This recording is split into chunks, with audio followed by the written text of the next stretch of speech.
ওং শ্রী গণেশায় নমঃ। গোস্বামী তুলসীদাসের শ্রীরামচরিতমানসের সপ্তম সোপান উত্তরকাণ্ড।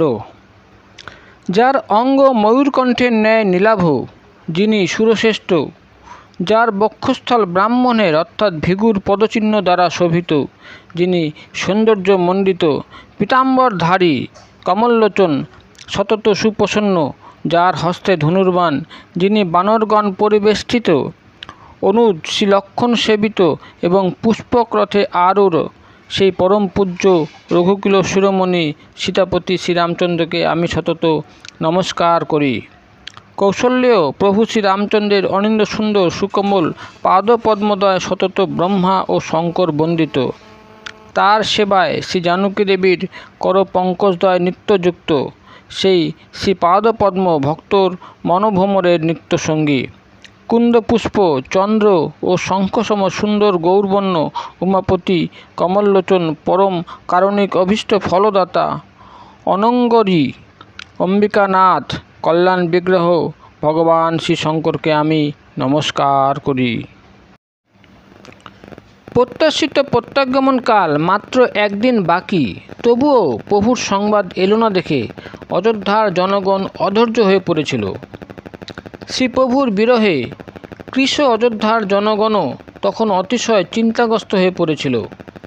হঠাৎ চতুর্দিকে মঙ্গলময় লক্ষণ সকল দেখা যেতে সকলের মন আনন্দে পরিপূর্ণ হয়ে উঠল। নগরের চারিদিকেও রমণীয় রূপ ধারণ করল। এই সকলেই যেন শ্রীপ্রভুর আগমন বার্তা ঘোষণা করছিল। কৌশল্যাদি মাতাগণের মনে এমন আনন্দ হচ্ছিল যেন সেই মুহূর্তেই কেউ ঘোষণা করতে যাচ্ছিল যে সীতাদেবী ও শ্রীলক্ষ্মণকে নিয়ে প্রভু শ্রীরামচন্দ্রের আগমন হয়েই গিয়েছে। শ্রী ভরতের দক্ষিণ নয়নে ও দক্ষিণ হস্তে কম্পন অনুভূত হতে লাগল। এই কম্পনকে মঙ্গলসূচক শুভলক্ষণ মনে করে তার মন আনন্দে ভরে উঠল। তখনই আবার এক অন্য চিন্তা এসে মন ভারাক্রান্ত হয়ে গেল। প্রাণাধার কাল সমাপনে মাত্র একদিন অবশিষ্ট রয়েছে। কি হলো, প্রভু এলেন না কেন? আমাকে কুটিল জ্ঞানে তিনি বিস্মরণ করলেন না তো? আহা, লক্ষণের কত সৌভাগ্য! কারণ সে তো প্রভু শ্রীরামচন্দ্রের পাদপদ্মের যথার্থ অনুরাগী, তাই তাকে আমার মতন বিচ্ছেদ বেদনা সহ্য করতে হলো না। ধন্য লক্ষণ! শ্রীপ্রভু ঠিক বুঝতে পেরেছিলেন যে আমি কুটিল ও প্রতারক, তাই তিনি আমাকে সঙ্গে নেননি। কথাটা একটু অসত্য নয়, কারণ শ্রীপ্রভু যদি আমার কৃতকর্মের উপর দৃষ্টি দেন তাহলে তো শতকোটি অসংখ্য কল্প পর্যন্ত আমার নিস্তার পাওয়া সম্ভব নয়। কিন্তু এইটাই ভরসা যে শ্রীপ্রভু সেবকের অবগুণের দিকে দৃষ্টি কখনো দেন না। তিনি দীনবন্ধু আর স্বভাবে অতিশয় কমল। অতএব আমার দৃঢ় বিশ্বাস যে প্রভু শ্রীরামচন্দ্রের অবশ্যই দর্শন লাভ হবে, কারণ আমার মঙ্গলসূচক শুভ অনুভূতি সকল হচ্ছে। কিন্তু সময় অতিক্রান্ত হওয়ার পরও যদি আমি বেঁচে থাকি তাহলে জগতে আমার মতো অধম আর কে আছে? শ্রীরামচন্দ্রের বিরহ সাগরে শ্রী ভরতের মন নিমজ্জিত হচ্ছিল।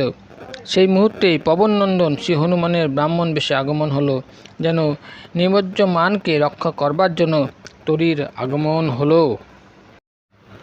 শ্রী হনুমান জটাজুট কিরীটধারী কৃশকায় শ্রী ভরতকে দেখলেন। তিনি তখন কমল নয়নে প্রেমাশ্রু ধারণ করে কুশাসনে বসে রাম নাম জপ করছিলেন। শ্রী ভরতকে দেখেই শ্রী হনুমান হর্ষোৎফুল্ল হয়ে উঠলেন। তার নয়ন যুগলে প্রেমাশ্রু টলমল করতে লাগল। তিনি পরম প্রীতি সহকারে অমৃত সম শ্রবণমঙ্গল কথা বললেন। যার বিরহে আপনি দিবানিশি চিন্তামগ্ন থাকেন আর যার লীলা সংকীর্তনে নিত্যযুক্ত রয়েছেন, সেই রঘুকুল তিলক সুখদাতা সুরমণি জলরক্ষক শ্রীরামচন্দ্র নিরাপদে এসে পৌঁছেছেন। রণভূমিতে শত্রুপক্ষ পর্যুদস্ত হয়েছে, তাই সীতাদেবী ও শ্রীলক্ষ্মণ সহিত প্রভু শ্রীরামচন্দ্র ফিরে আসছেন। দেবতা সকল তার স্তুতি করছেন। প্রভু শ্রীরামচন্দ্রের আগমন বার্তা শ্রী ভরতকে দুঃখ ও বিরহ ব্যথা থেকে উদ্ধার করে নিয়ে এলো। মনে হলো যেন অতিশয় তৃষ্ণাকাতর ব্যক্তি অমৃত লাভ করে সকল দুঃখের কথা বিস্মরণ করল। শ্রী ভরত জিজ্ঞাসা করলেন, হে তাত, তুমি কে, আর কোথা থেকে এসে আমাকে এই পরম প্রিয় পরম আনন্দ প্রদানকারী কথা শোনালে? শ্রী হনুমান বললেন, হে কৃপানিধান, শুনুন, আমি পবননন্দন ও জাতিতে বানর, আমার নাম হনুমান।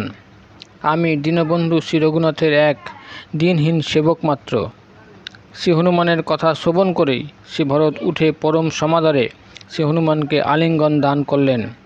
আনন্দ আতিশয্যকে চিত্তে ধরে রাখা সম্ভব হচ্ছিল না। নয়নযুগল প্রেমানন্দ অশ্রু সজল হয়ে উঠল, আর সমগ্র অঙ্গ পুলকিত হয়ে উঠল। শ্রী ভরত বললেন, হে হনুমান, তোমার দর্শন লাভ করে আমার সকল দুঃখের অবসান হলো। আমি তোমার মধ্যেই আমার প্রিয় শ্রীরামচন্দ্রকে প্রত্যক্ষ করলাম। শ্রী ভরত বারে বারে সকলের কুশল বার্তা জিজ্ঞাসা করলেন। আরও জিজ্ঞাসা করলেন, হে ভাই, শোনো, এই শুভ সংবাদ আনমার প্রতিদানে বলো, আমি তোমাকে কি দেব? এই বার্তাসমূহ প্রতিদানে দান করার মতন বস্তু জগতে আদৌ নেই। অনেক ভেবে আমি এই সিদ্ধান্তে উপনীত হয়েছি। তাই হে বন্ধু, আমি তোমার কাছে কখনো ঋণমুক্ত হতে পারবো না। এখন তুমি শ্রীপ্রভুর কথা সবিস্তারে বলো। তখন শ্রী হনুমান শ্রী ভরতের চরণে প্রণাম নিবেদন করে শ্রী রঘুপতির লীলা সংকীর্তন করলেন। শ্রী ভরত জিজ্ঞাসা করলেন, হে হনুমান, বলো, কৃপালু প্রভু শ্রীরামচন্দ্র কি কখনো আমাকে নিজ সেবকসম স্মরণ করে থাকেন? রঘুকুলভূষণ শ্রীরামচন্দ্র কি কখনো আমাকে নিজ সেবক জ্ঞানে স্মরণ করেন? শ্রী ভরতের বিনয়বনত কথা সকল শুনে শ্রী হনুমান পুলকিত তনু হয়ে গেলেন। তিনি ভরতের চরণ সংলগ্ন হয়ে ভাবতে লাগলেন, অখিল বিশ্ব চরাচরের পরমেশ্বর শ্রী রঘুবীর নিজ শ্রীমুখে যার গুণ সংকীর্তন করে থাকেন, সেই শ্রী ভরতের তো এমন নম্র, পরম পবিত্র ও সদ্গুণ সাগর হওয়াই স্বাভাবিক। শ্রী হনুমান বললেন, হে নাথ, আপনি প্রভু শ্রীরামচন্দ্রের কাছে তার প্রাণসম প্রিয়। হে তাত, এই কথা সর্বতোভাবে সত্য। এই কথা শুনে শ্রী ভরত শ্রী হনুমানকে বারে বারে আলিঙ্গন দান করতে লাগলেন। আনন্দে তিনি অন্তরে ধরে রাখতে পারছিলেন না।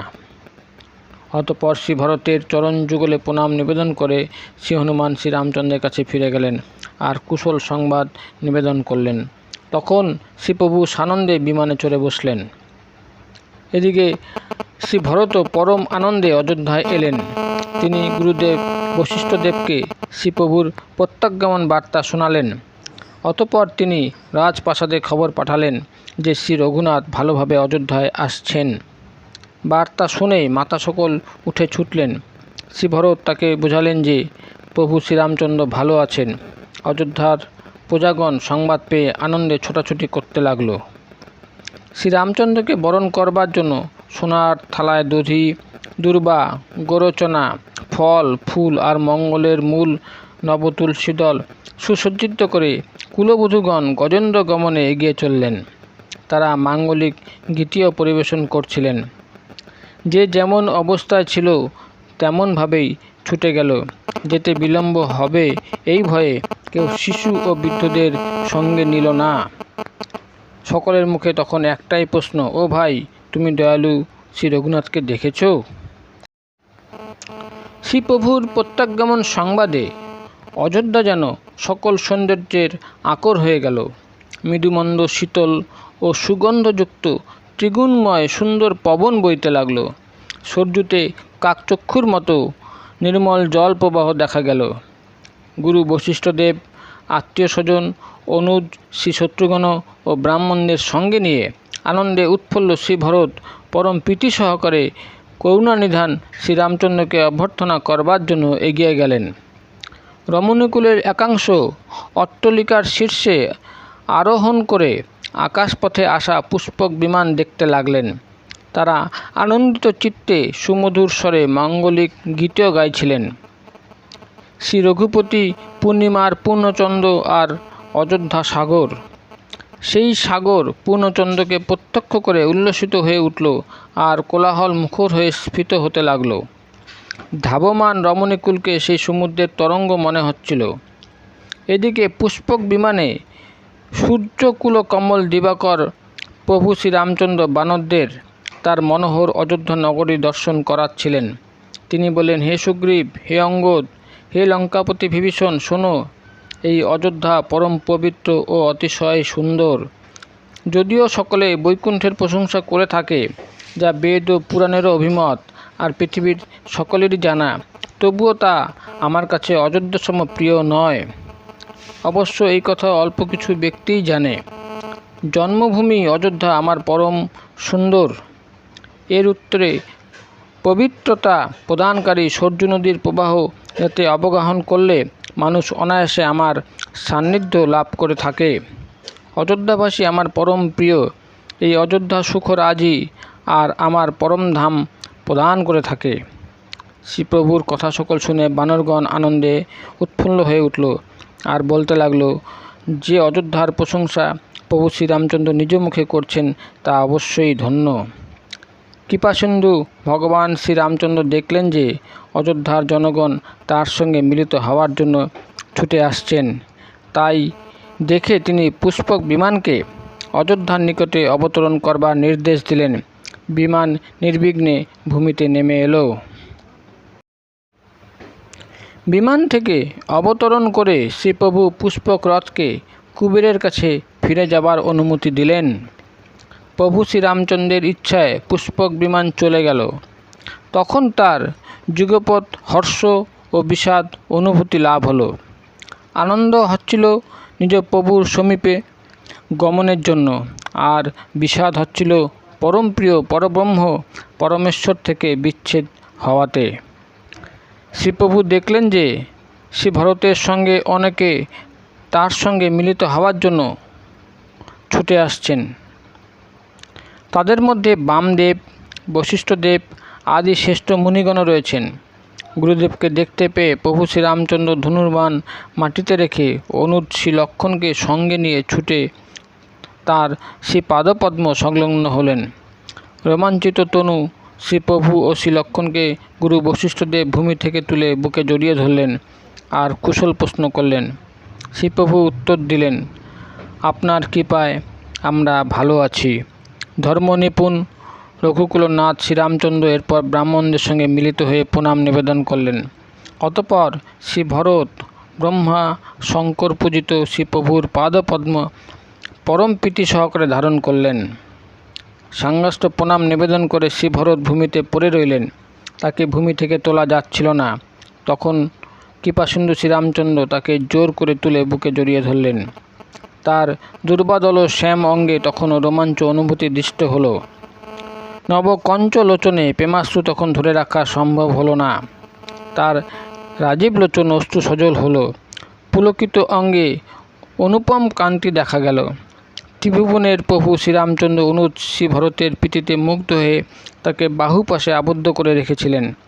অনুপম অনিন্দ সুন্দর এই দৃশ্য, তার উপমা কবির জানা নেই। মনে হচ্ছিল যেন প্রেম ও শৃঙ্গার রস দেহ ধারণ করে মিলিত হয়ে সৌন্দর্যের পরাকাষ্ঠা হয়ে বিরাজমান রয়েছে।